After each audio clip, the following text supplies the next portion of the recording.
আব্বুর মোবাইলে সারাদিন মেসেজ আসতে থাকে, আমি পড়লাম টেনশনে। আব্বু এত মেসেজ কারে করেন? এদিকে দেখি আব্বু আগের চেয়ে বেশি স্মার্ট হচ্ছেন। কি হলো বুঝতে পারলাম না।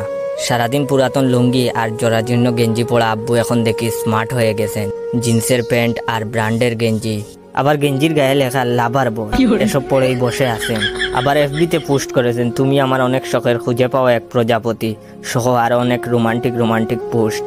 মনে মনে ভাবলাম, যাই হোক, এখন মানুষ বলবে আমার আব্বা অনেক স্মার্ট, অনেক আধুনিক। ধীরে ধীরে দেখি বাবা খাওয়া দাওয়া রেখে চাট করতে ব্যস্ত, এছাড়া জিমও করেন। এলাকায় হাঁটেন আলাদা একটা বাদ নিয়ে, মনে হয় 16 বছরের তরতাজা যুবক। এমনকি দেখি উনার বাঙ্গা বাইক রেখে আমার নিউ জিক্সার বাইকটা নিয়ে এখন কই যেন যান বুঝি না। হঠাৎ একদিন আমার ফ্রেন্ড কল দিয়ে বলল, জয়, তোর বাবার মাথায় কি প্রবলেম হয়েছে? আমি বললাম, কেন রে? সে বলল, তার বোনকে দেখলে নাকি আমার বাবা সিটি বাজান, চুখো মারে আর রোমান্টিক গান। আমি এখন বন্ধুকে কি বলবো ভেবে পাচ্ছি না। বন্ধুকে বললাম, আচ্ছা বাবা বাসায় আসলে জিজ্ঞাসা করব। বন্ধু বলল, তাড়াতাড়ি বিচারটা করে দিও, নইলে তোর লুচ্চা বাপের গায়ের চামড়া থাকবে না। আমি অনেকটা লজ্জা পেলাম। বাবা আসার পরে বললাম, বাবা এসব কি শুরু করছো তুমি? তোমার কারণে কি বাসার বাইরে যেতে পারবো না? বাবা বললেন, কেন, কি হয়েছে? আমি বললাম, আমার বন্ধু শামিমের বোন সাইমাকে দেখলে তুমি গান গাও আর খারাপ ভঙ্গি করো কেন? বাবা বললেন, এখানে খারাপের কি আসে?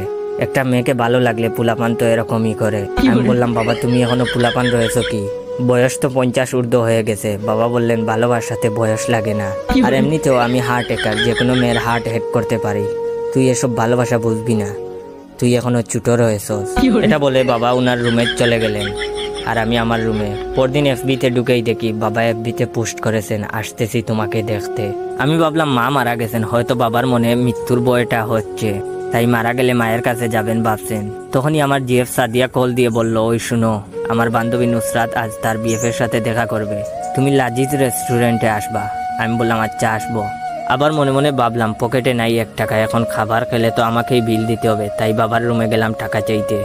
গিয়ে দেখি বাবা স্পিকারে ডিজে গান বাজাচ্ছেন, ডিজে বাহারুল, ডিজে শমসু, আরো অনেক কিছু, আর জিন্সের প্যান্ট আর ব্র্যান্ডের টি শার্ট আর আমার শখের জুতা পরে নাচছেন।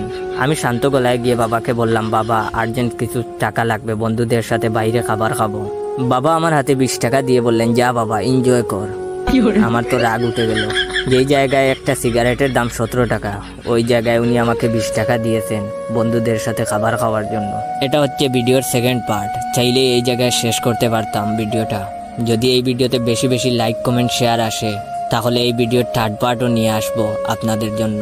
আর হ্যাঁ, আমার টিকটক অ্যাকাউন্ট ভাইসা বনফায়ার আর ইউজার নেম ইয়োর জয় অ্যাকাউন্টটাকে ফলো দিয়ে রাখবেন। ধন্যবাদ।